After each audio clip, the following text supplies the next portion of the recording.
അധ്യക്ഷൻ father James Mullassery അവர்களே, ജനസഭയുടെ chairman doctor Anil Raghavan അവர்களே,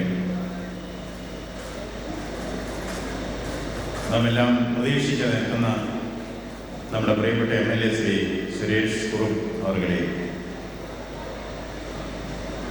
doctor Reji CJ,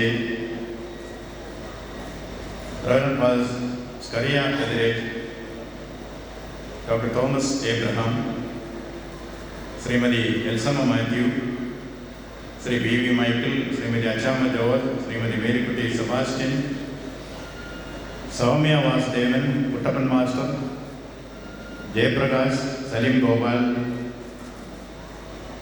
K. Dev, Elizabeth Alexander, John White, advocate Vincent Alex, Shrimati Suma Shibu, Reji Puriwara, വേദിയിലെ മറ്റ് വിശിഷ്ട വ്യക്തികളെ, പ്രിയപ്പെട്ട സഹോദരി സഹോദരന്മാരെ,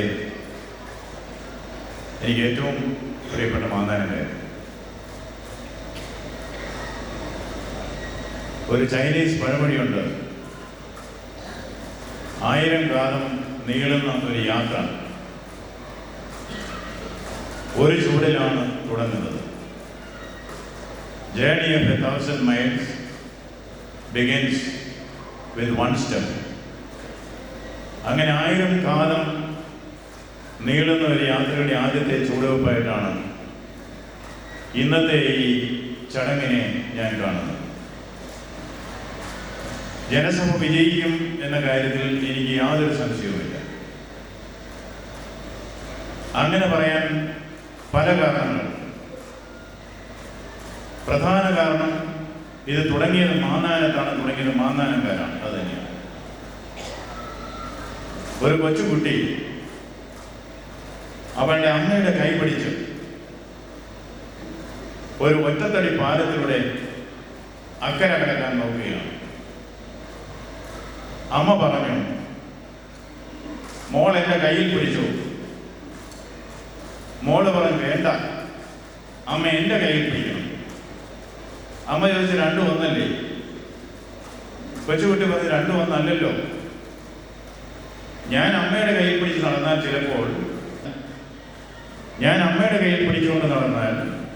ചിലപ്പോൾ അവിടെ ഇവിടെയൊക്കെ നോക്കി ഞാൻ വെള്ളത്തിൽ വീഴും. അമ്മ എൻ്റെ കയ്യിലാണ് പിടിക്കുന്നതെങ്കിൽ അമ്മ ഒരിക്കലും എൻ്റെ കൈ വിടില്ല എന്ന് എനിക്കറിയാം.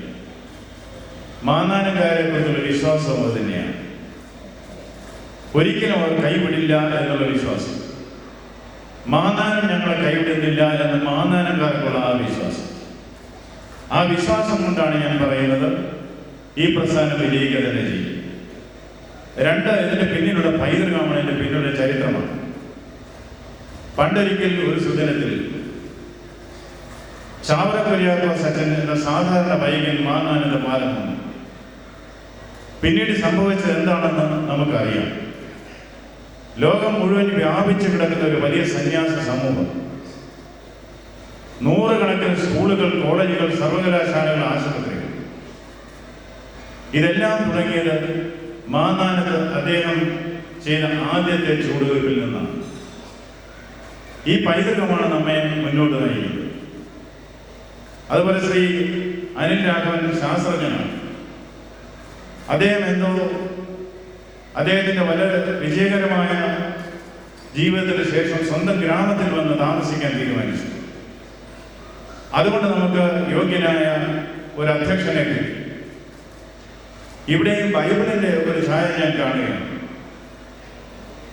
യേശുദേവനെ വിധിച്ച പീലാത്തോസ്, ഈ പീലാത്തോസ് ഗവർണർ പദവിയൊക്കെ ഉപേക്ഷിച്ചതിന് ശേഷം അദ്ദേഹം സ്വന്തം ഗ്രാമത്തിൽ പോയി പാർക്കുകയാണ് ചെയ്തത്. നൊബേൽ ജേതാവായ അനാറ്റോൾ ഫ്രാൻസിന്റെ ഒരു കഥയിൽ ഇത് പറയുന്നു. തൻ്റെ ഗ്രാമത്തിലേക്ക് തിരിച്ചുപോയി ഔദ്യോഗികമായ പദവികളെല്ലാം ഉപേക്ഷിച്ചു ഗ്രാമത്തിലേക്ക് തിരിച്ചുപോയി മുന്തിരിത്തോപ്പ് നടത്തുകയായിരുന്നു പീലാത്തോസ് ചെയ്തത്. ഇനിയും ഒരു അദൃശ്യ കഥാപാത്രം ഈ വേദിയിലുണ്ട്. അത് ശ്രീ APJ അബ്ദുൽ കലാം. ഇവിടെ പറഞ്ഞു, അനിൽ രാഘവൻ ശാസ്ത്രജ്ഞൻ എന്ന നിലയ്ക്ക് APJ അബ്ദുൽ കലാമിന്റെ കൂടെയായിരുന്നു ജോലി ചെയ്തത്. ഇന്ന് ഇന്ത്യയിൽ ഗ്രാമീണ വികസനത്തെക്കുറിച്ചുള്ള ഏതൊരു സങ്കല്പത്തിന്റെയും പിന്നുള്ള പ്രേരക ശക്തി APJ അബ്ദുൽ കലാമിന്റെ ഓർമ്മകളാണ്. Provision of urban facilities in rural areas പൂര എന്നത് അദ്ദേഹത്തിന്റെ ഒരു സങ്കല്പമായി. അപ്പോൾ ബൈബിളും വീരാത്തോസും ചാവറയച്ചനും APJ അബ്ദുൽ കലാമും ഒക്കെ നമുക്ക് പ്രചോദനം തന്നുകൊണ്ട് നമ്മുടെ പിന്നിലുണ്ട്. അപ്പോൾ നാം ഒറ്റയ്ക്കല്ല. ഒരു പുതിയ പ്രസ്ഥാനം 1000 കാലങ്ങൾ നീണ്ടു നിൽക്കുന്ന ഒരു യാത്രയുടെ ആദ്യത്തെ ചുവടുവയ്പ്പാണ് ഇതെന്ന് ഞാൻ പറഞ്ഞു. അതിന്റെ കാരണവും ഇത് തന്നെയാണ്. നമുക്കറിയാം, ഇപ്പോൾ എന്റെ മുമ്പിലിരിക്കുന്നവരൊക്കെ തന്നെ സാമൂഹികമായും സാമ്പത്തികമായും വിദ്യാഭ്യാസപരമായും ഒക്കെ ഒരു നിലയിൽ എത്തിച്ചേർന്നവരാണ്. നമുക്ക് നമ്മുടെ ഗ്രാമത്തെക്കുറിച്ചും നമ്മുടെ നാട്ടുകാരെ കുറിച്ചും നമ്മുടെ ഭാവി തലമുറയെക്കുറിച്ചും ചിന്തിക്കേണ്ടത്. ബൈബിളിൽ ഒരു രംഗമുണ്ട്.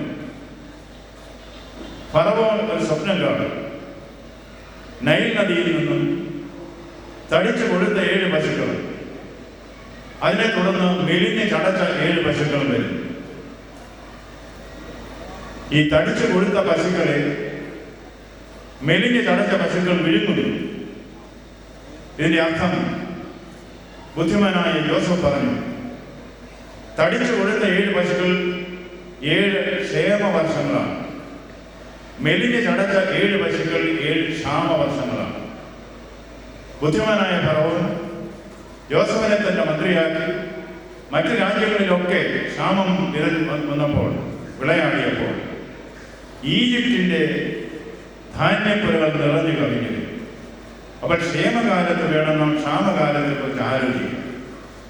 അങ്ങനെയുള്ള ഒരു ആലോചനയാണ് ഈ ഗ്രാമത്തിന്റെ ഭാവിക്ക് ഒരിക്കലും ദോഷമുണ്ടാവരുത് എന്നുള്ള ഒരു ചിന്തയാണ് ഇന്ന് ഇതുപോലൊരു മുൻകരുതൽ എടുക്കാൻ നമ്മെ പ്രേരിപ്പിച്ചത്. മുൻകൂട്ടി കാണാനും മുൻകരുതൽ എടുക്കാനുള്ള കഴിവാണ് മനുഷ്യനെ ശ്രേയസ്സിലേക്ക് എത്തിക്കുന്നത് എന്ന് നമുക്കറിയാം. അതുകൊണ്ട് തന്നെ ഭാവിക്ക് വേണ്ടിയുള്ള ഒരു നടപടിയാണ് ഇന്ന് ഈ പ്രസ്ഥാനത്തിലൂടെ ഇവിടെ തുടങ്ങിയിരിക്കുന്നത്. ഞാൻ ഒരു കാര്യം പിന്നോട്ട് പോയി ഓർക്കുകയാണ്. അന്നും ശ്രീ ജോൺ വൈറ്റും ശിവശങ്കരനും ജയപ്രകാശും ഡിസംബറിനും ഒക്കെ ചേർന്ന് അവരുടെ ഒത്താശയോടുകൂടി ആശീർവാദത്തോടുകൂടി ഈ മാതാവിന്റെ ഒരു പ്രസ്ഥാനത്തിലൂടെ എക്കോവില്ലേജ് പരിസ്ഥിതി ഗ്രാമം ഇന്ത്യയിൽ ആദ്യമായി തുടങ്ങിയ ഒരു പ്രസ്ഥാനമാണ്. എൻ്റെ മുമ്പിലിരിക്കുന്ന സഹോദരന്മാർ പലരും എന്നതിലുണ്ടായിരുന്നു. വളരെ വിജയകരമായി നടന്നു. പ്രൊഫസർ അയ്യപ്പ പണിക്കർ വന്നിട്ട് പറഞ്ഞു, അദ്ദേഹം നിങ്ങളുടെ ഏറ്റവും നല്ല പ്രകൃതി സംരക്ഷണ പ്രസ്ഥാനമാണ് അത്. അന്ന് മകളുടേതായ പരിശീലന പരിപാടികൾ ഈ കരിയോഘട്ടത്തിലാണ് ഉണ്ടായത്. ശിവശങ്കരനൊക്കെ അറിയാം, അവരൊക്കെ അതിനോട് യോജിച്ചവരാണ്. അങ്ങനെ പുതിയ പുതിയ പ്രസ്ഥാനങ്ങളുടെ ഈറ്റില്ലമാണ് മാനാൻ. ചാവറയച്ചൻ തുടങ്ങി വെച്ച പൈതൃകമാണ് ഇന്ന് ഈ പ്രസ്ഥാനത്തിലൂടെ ഇവിടെയും നാം നടത്താൻ പോകുന്നത്. നാം ഒരു കാര്യം തീരുമാനിക്കേണ്ടത്, എത്രത്തോളം നാം വളർന്നോ ഉയർന്നാലും ശരി, സ്വന്തം നാടിനെ കുറിച്ചും സ്വന്തം നാട്ടുകാരെ കുറിച്ചുള്ള ചിന്ത വെടിയരുത്. വന്ന വഴികൾ മറക്കരുത്, നമ്മുടെ വേരുകൾ മറക്കരുത്. ആ ഒരു സന്ദേശമാണ് ഇവിടെയും ഞാൻ കാണുന്നത്.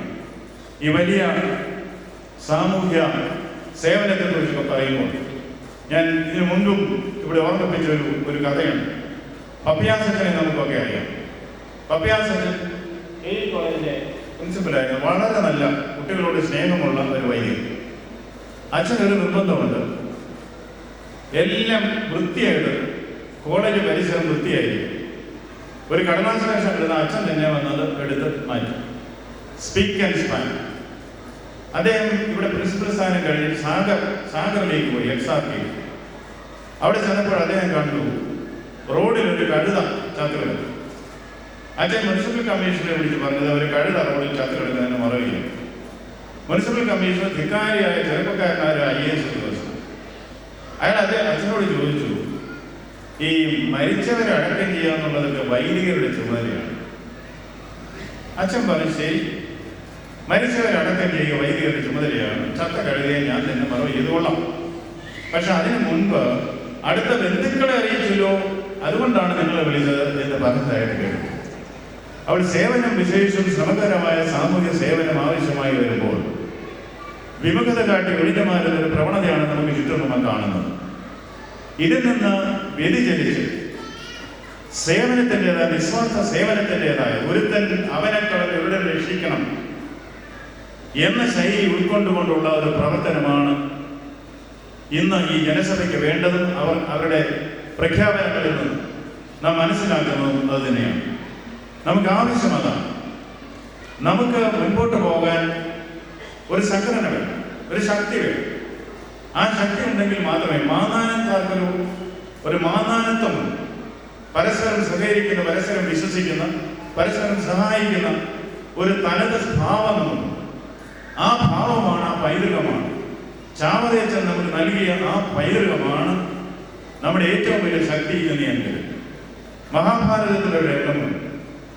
മഹാഭാരത യുദ്ധം കൊടുമ്പിരിക്കൊണ്ട സമയം അർജുനൻ വില്ലാളി വീരനായി യുദ്ധക്കളത്തിൽ നിറഞ്ഞു നിന്ന് പൊരുതി വിജയം വരിച്ച ദിവസമാണ്. ദ്രോണര് വധിച്ച ദിവസം. തിരിച്ച് കുടീരത്തിലേക്ക് വന്നപ്പോൾ രഥത്തിൽ ആരാണുള്ളത്? ശ്രീകൃഷ്ണൻ. സാധാരണഗതിയിൽ യുദ്ധം കഴിഞ്ഞ് കുടീരത്തിലേക്ക് വരുമ്പോൾ ആദ്യം അർജുനൻ താഴെയിറങ്ങും, അതിനുശേഷമാണ് കൃഷ്ണൻ താഴെയിറങ്ങും. ഇന്നത്തെയും പ്രോട്ടോകോൾ അങ്ങനെയാണ്. VIP ഏറ്റവും അവസാനമായിരിക്കും കാറിൽ നിന്നും വെളിയിലിറങ്ങും. അന്ന് അർജുനന്റെ അഹങ്കാരം, യുദ്ധം ജയിച്ചത് ഞാനല്ലേ പ്രധാനി, ആദ്യം കൃഷ്ണൻ താഴെ ഇറങ്ങാം, എന്നിട്ട് ഞാൻ ഇറങ്ങാം എന്ന് ധരിച്ച് അർജുനൻ രഥത്തിൽ തന്നെ നിന്നു. കൃഷ്ണന്റെ കാര്യം മനസ്സിലായി. പക്ഷെ കൃഷ്ണൻ ഒന്നും അറിയാത്തതുകൊണ്ട് ഒരു കള്ളച്ചെരിയോടുകൂടി മുകളിൽ പരുന്ന് പറക്കുന്ന ഒരു പക്ഷിശാസ്ത്രജ്ഞനെ പോലെ നിൽക്കുകയാണ്. ഒടുവിൽ സഖി കേട്ടപ്പോൾ അർജുനൻ താഴെ ഇറങ്ങി. അർജുനൻ ഇറങ്ങിയതിന്റെ തൊട്ട് പിന്നാലെ കൃഷ്ണനും താഴെ ഇറങ്ങി. കൃഷ്ണൻ ഭൂമിയിൽ കാലുറപ്പിച്ച നിമിഷം രഥം പൊട്ടിത്തെറിച്ച് ചിന്ന ഭിന്നമായി 4 വശത്തേക്ക് ചിതറുകയാണ്. പരിഭ്രാന്തനായി നിൽക്കുന്ന അർജുനനോട് കൃഷ്ണൻ പറഞ്ഞു, പരിഭ്രമിക്കേണ്ട അർജുന, യുദ്ധത്തിനിടയിൽ ധാരാളം ദിവ്യാസ്ത്രങ്ങൾ വന്ന് പതിച്ച രഥമല്ലേ? അപ്പോൾ ഇത് പൊട്ടാതിരുന്നത് ഞാനതിൽ ഉണ്ടായിരുന്നതുകൊണ്ടാണ്. ഞാനില്ല എങ്കിൽ എന്ത് സംഭവിക്കും എന്ന് ഇപ്പോൾ നിനക്ക് മനസ്സിലായത്. അത് തന്നെയാണ് ഞാൻ പറഞ്ഞത്. നമ്മുടെ മാന്നാനങ്കാല രഥത്തിൽ ദൈവമുണ്ട്. മാന്നാനങ്കാല രഥത്തിൽ ദൈവത്തിന്റെ പ്രതിപുരുഷനായ ചാവറയച്ചൻ. അത് നാം എപ്പോഴും ഉൾക്കൊള്ളണം. നാം ഉൾക്കൊള്ളുന്നുണ്ട്. എല്ലാ ഭാവഭേദങ്ങൾക്കും അതീതമായി നിന്നുകൊണ്ട് ഈ സംഘടന വാനോളം ഉയരട്ടെ എന്ന് ഞാൻ പ്രാർത്ഥിക്കുകയാണ്. ഞാൻ ശ്രീ അനിൽ രാഘവനോട് പറഞ്ഞു, അദ്ദേഹം എടുത്ത ഒരു വലിയ നല്ല തീരുമാനമാണ്. അദ്ദേഹത്തിന്റെ കൂടെ 100 കണക്കിന് ആളുകൾ ഇന്ന് നാം ഓർക്കാൻ പ്രതിജ്ഞയെടുത്തതിന് ശേഷമാണ് അവർ ഈ ഔദ്യോഗിക ഭാരവാഹിത്വം ഏറ്റെടുത്തത്. ആ പ്രതിജ്ഞ നിറവേറ്റാൻ ഈശ്വരൻ അവരെ അനുഗ്രഹിക്കും. എനിക്കിപ്പോൾ ചെയ്യാവുന്നത് എത്രയും പെട്ടെന്ന് എൻ്റെ പ്രസംഗം നിർത്തുക എന്നതാണ്. അവർ പ്രവർത്തിക്കേണ്ടത്. നമ്മൾ തുടങ്ങിയത് ബൈബിൾ പറഞ്ഞുകൊണ്ടാണ്. ബൈബിളിൽ പറഞ്ഞു തന്നെ ഞാൻ ഇവിടെ അവസാനിപ്പിക്കും. ബൈബിളിൽ ഒരു രംഗം, യേശുദേവന്റെ യെരൂശലേമിലേക്ക് പട്ടണപ്രവേശനം നടത്തിയപ്പോൾ ഒരു വെളുത്ത കഴുതയുടെ പുറത്ത് കയറിയാണ് അദ്ദേഹം വന്നത്. ഭക്തജനങ്ങൾ കുരുത്തോല വീശി ഹോസന്ന പാടി യേശുദേവനെ എതിരേറ്റു. ഇതിനെക്കുറിച്ച് ചെസ്റ്റർട്ടൺ ഒരു കവിത എഴുതിയിട്ടുണ്ട്. ആ കവിതയിൽ കഥാപാത്രം, ഹീറോ ഒരു കഴുതയാണ്. ഈ കഴുത ലോകരോടായി പറയുകയാണ്, എന്നെ അറിയില്ലേ, എനിക്കുണ്ടായിരുന്നു ഒരു കാലം. അന്ന് ഞാൻ യെരൂശലേമിലേക്ക് ഞാൻ പട്ടണപ്രവേശനം നടത്തിയപ്പോൾ ഭക്തജനങ്ങൾ കുരുത്തോല വീശി ഹോശന്ന പാടി എന്നെ സ്വീകരിച്ചു.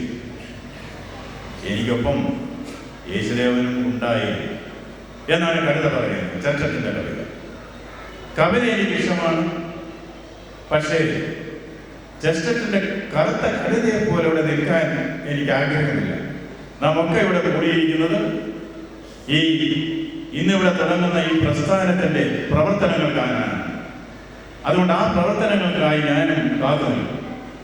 എനിക്ക് ഒരാഗ്രഹമുണ്ട്. എന്നെ വളർത്തിയത് മാനാനാണ്. ഒരു ആഫ്രിക്കൻ ചൊല്ലുണ്ട്. ഈ അടുത്ത കാലത്ത് ഹില്ലരി ക്ലിന്റനും അത് പറയുകയുണ്ടായി. ഒരു കുഞ്ഞിനെ വളർത്തുന്നത് ഒരു ഗ്രാമം മുഴുവൻ ചേർന്ന്, ഒരു കുഞ്ഞിനെ വളർത്തുന്നത് ഒരു ഗ്രാമം മുഴുവൻ ചേർന്ന്. It takes a whole village to rear a child. ഞാൻ എൻ്റെ മാതാപിതാക്കൾ വളർത്തിയിരിക്കുന്നത് ശരി, എൻ്റെ അധ്യാപകർ എന്നെ വളർത്തി, ഈ ഗ്രാമമാണ് എന്നെ വളർത്തി. ഞാൻ എവിടെ പോയാലും ഒരു മാതാനക്കാരൻ. സീതാദേവി ഭൂമിയിൽ നിന്ന് വന്നു, ഭൂമിയിലേക്ക് തിരിച്ചു. ഞാൻ മാതാനത്തിൽ നിന്ന് വന്നു, ഞാൻ മാതാനത്തേക്ക് തന്നെ തിരിച്ചു വരികയും ചെയ്തു. മാതാനത്വമാണ് എൻ്റെ ജീവനിൽ, എൻ്റെ പ്രാണനിൽ, എൻ്റെ പ്രാണമായി ലയിച്ചു കിടക്കുന്ന മാതാനത്തിന് വേണ്ടി ഒരിക്കൽ കൂടി നമോഭാഗം അർപ്പിച്ചുകൊണ്ട് മാതാനത്തിൻ്റെ പുനരുദ്ധാരണത്തിനായി, കുതിച്ച് കയറ്റത്തിനായി ഇന്നവിടെ തുടങ്ങുന്ന ഈ സമിതിക്ക് കഴിയട്ടെ എന്ന പ്രാർത്ഥനയോടുകൂടി ഇതിൻ്റെ ഔപചാരികമായ ഉദ്ഘാടനം നമ്മുടെ എല്ലാ പ്രിയങ്കരനായ MLA ശ്രീ സുരേഷ് ഗ്രൂപ്പിൻ്റെയും നിങ്ങളുടെ ഓരോരുത്തരുടെയും അനുവാദത്തോടുകൂടി നിർവഹിക്കുന്നു. നമസ്കാരം.